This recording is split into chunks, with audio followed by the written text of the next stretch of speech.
Most people think that if the police pull you over and call for a drug dog, you just have to sit there and wait, because after all, what are you going to do? Argue with a badge on the side of the highway? That assumption is exactly where the problem begins. I've reviewed hundreds of body camera videos. I've read transcripts where every second of a roadside stop is dissected word by word, and I've stood in courtrooms where a judge leans back and asks one quiet question that decides everything. Was the stop extended beyond the time reasonably required to complete its mission?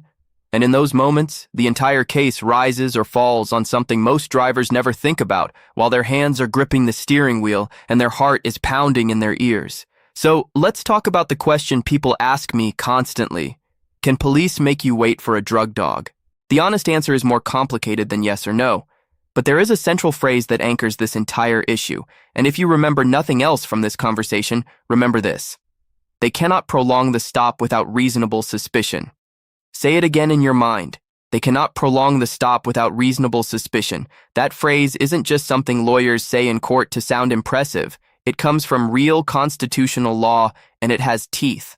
It's grounded in the Fourth Amendment and shaped by cases like Rodriguez versus United States, where the Supreme Court made something very clear.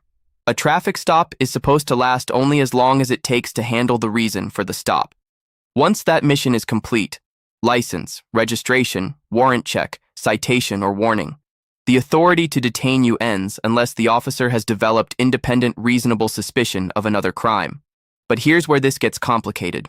In the real world, traffic stops are not clean, linear events. They are messy, human interactions layered with tension, ego, adrenaline, suspicion, and uncertainty. On body cam footage, you can see it unfold in real time. The officer walks up. The driver's hands shake. Maybe the driver is overly talkative. Maybe he avoids eye contact. Maybe there's a fast food bag on the seat and an air freshener clipped to the vent. You and I might see normal human behavior. An officer trained to look for indicators might see nervousness, inconsistent travel plans, or masking odors. Now imagine the officer finishes writing the warning. He hands it to the driver, and instead of saying, "You're free to go," he pauses. That pause is everything. Instead, he says, "Hey, before you leave, mind if I ask you a few more questions?" Or, "Do you have anything illegal in the vehicle?" Or, "You wouldn't mind if I ran my K9 around the car, would you?"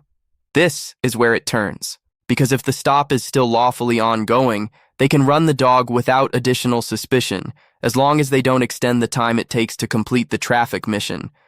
The Supreme Court said as much in Illinois versus Caballes. A dog sniff conducted during a lawful traffic stop doesn't violate the Fourth Amendment if it doesn't prolong the stop. The logic is that a dog sniff, in theory, only detects contraband, and you don't have a privacy interest in contraband. But if the mission of the stop is complete, and they hold you there just to wait for a dog without reasonable suspicion, that's where it becomes unconstitutional under Rodriguez. They cannot prolong the stop without reasonable suspicion. Now this is the part most people misunderstand. Reasonable suspicion is not a hunch. It's not a vibe. It's not, "I've got a feeling." It requires specific, articulable facts that criminal activity is afoot. But, and this is important, it's a very low threshold. It's lower than probable cause. It's lower than what most people would intuitively consider proof. And officers are trained to articulate it in a way that sounds compelling in a report. You'll see it in transcripts all the time. Driver appeared extremely nervous. Hands were shaking. Car smelled strongly of air freshener. Travel plans were vague. Vehicle was traveling from a known source city. None of these things alone are necessarily illegal or even suspicious to the average person. But layered together, an officer may argue they created reasonable suspicion, and judges sometimes agree. Let me walk you through a realistic scenario, because this is how it actually plays out. A driver is stopped for following too closely on the interstate. It's a minor violation. The officer runs the license, checks for warrants, verifies registration. Everything comes back clean. The driver is polite but visibly nervous. He's traveling from another state. There are energy drinks in the cup holder. The officer asks about his travel plans, and the driver says he's visiting a friend but can't immediately recall the friend's exact address. It's late at night. The officer writes a warning. That should be the end of it. But instead of returning the documents and ending the encounter, he keeps talking. He says, "Hey, I'm going to be honest with you. A lot of drugs move up and down this highway. You don't have anything illegal in the car, do you?" The driver says no. The officer asks for consent to search. The driver hesitates. The officer then says, "Well, if you don't mind waiting a few minutes, I can have my K9 come out and we'll just clear this up." At this point, if the officer has already completed the traffic mission and there's no additional reasonable suspicion, detaining the driver to wait for the dog is unconstitutional under Rodriguez. But here's the trap. The officer will often slow down the process in subtle ways. He'll wait to call for the dog until he's halfway through writing the warning. He'll multitask. He'll stretch the timeline. On body cam, it might look seamless. He's still technically processing the stop while the dog is en route. If the dog arrives before the citation is complete, the government will argue there was no prolongation at all. This is where timing becomes a battlefield measured in minutes and seconds. And here's where psychology enters the room. Officers know that most drivers don't know the law. They know people are scared. They know the flashing lights trigger adrenaline, tunnel vision, and a desire to just make it end. When your sympathetic nervous system is activated, you're not thinking about Supreme Court precedent. You're thinking about survival, about not escalating, about not being perceived as difficult. That's human, but this is the part that matters. If the stop has concluded and the officer continues to detain you without reasonable suspicion, that continued detention is unlawful, even if you feel like you can't leave. The key question is whether a reasonable person would feel free to go.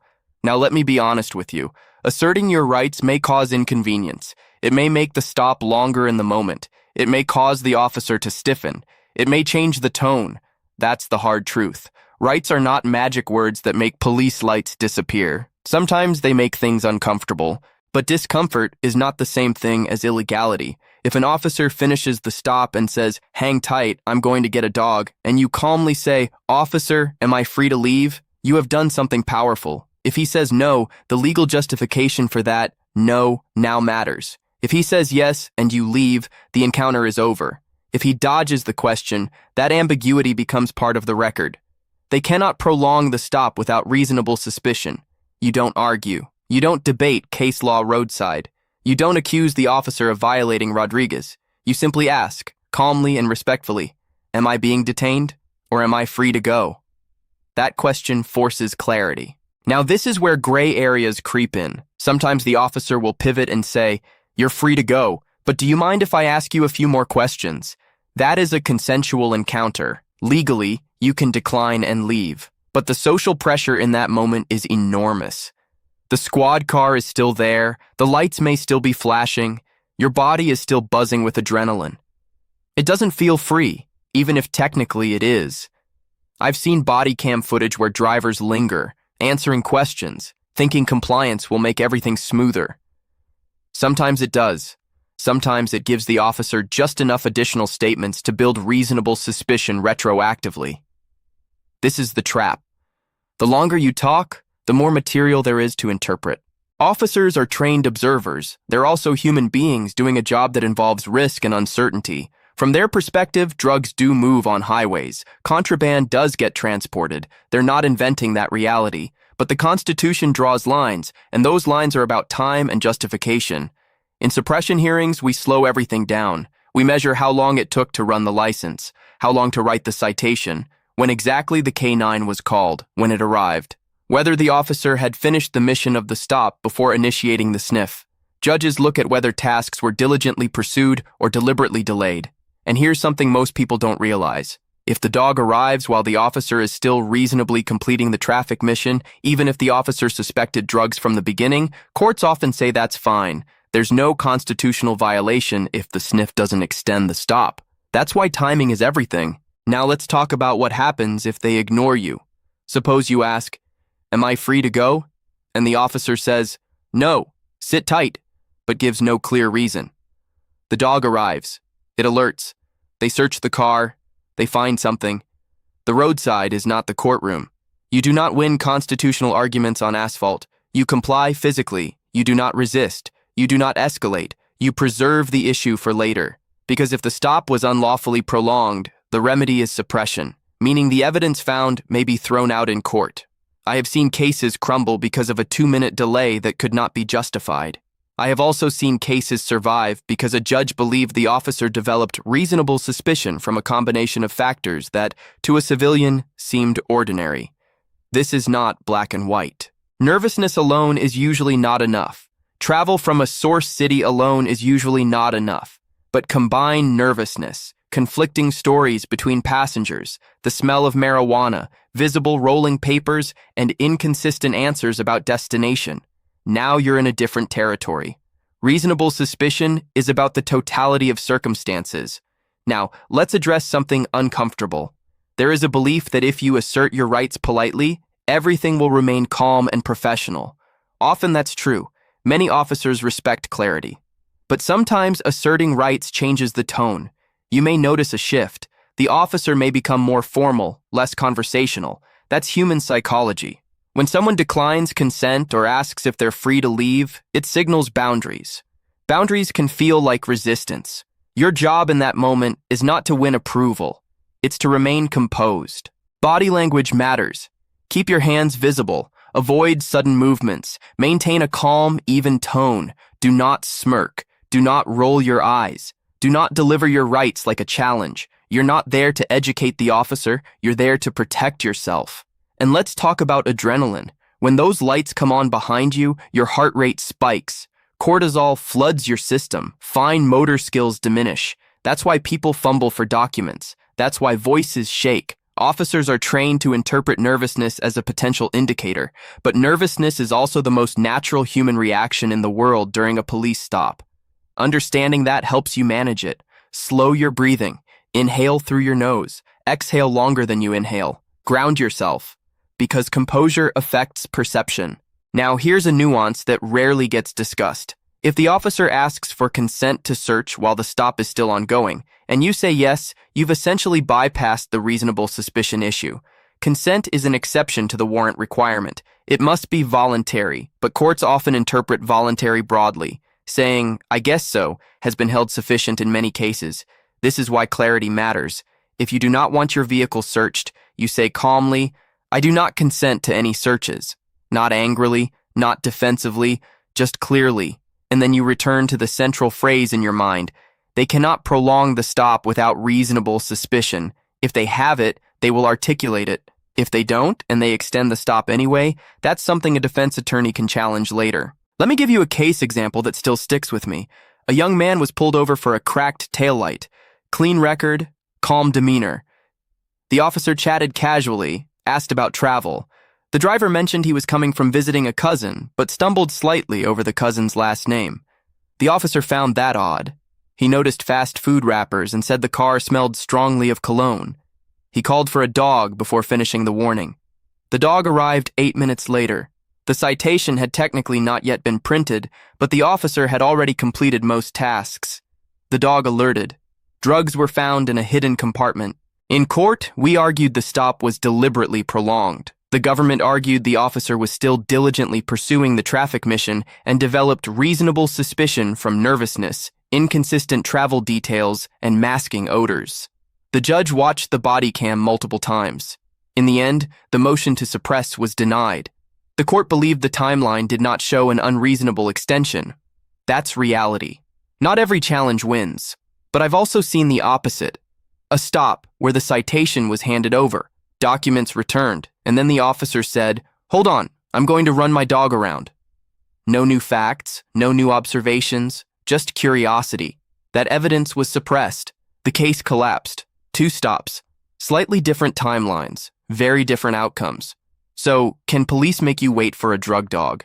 They can, if the stop is still legitimately in progress, and they don't extend it beyond what's reasonably required.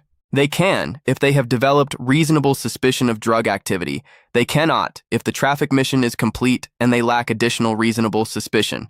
That is the line, and that line lives in minutes and articulable facts. Now here's the part I want you to internalize. You do not control whether an officer claims reasonable suspicion. You do not control whether a dog alerts. You do not control how a judge interprets a layered set of behaviors. What you control is your clarity, your composure, and your words. If the stop feels like it's drifting beyond its purpose, you calmly ask, "Am I free to leave?"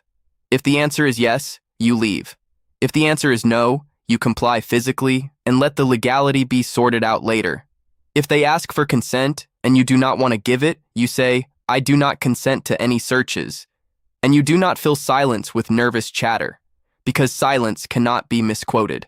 The system is not built on dramatic confrontations. It is built on small procedural moments that either preserve or erode constitutional protections.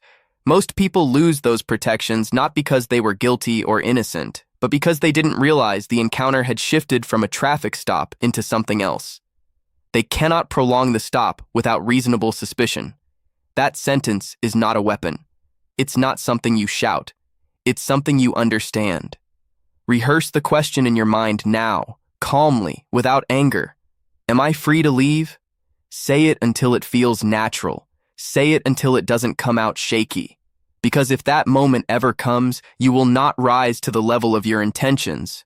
You will fall to the level of your preparation. And preparation, in this context, is nothing more than knowing where the line is and knowing how to stand calmly at its edge.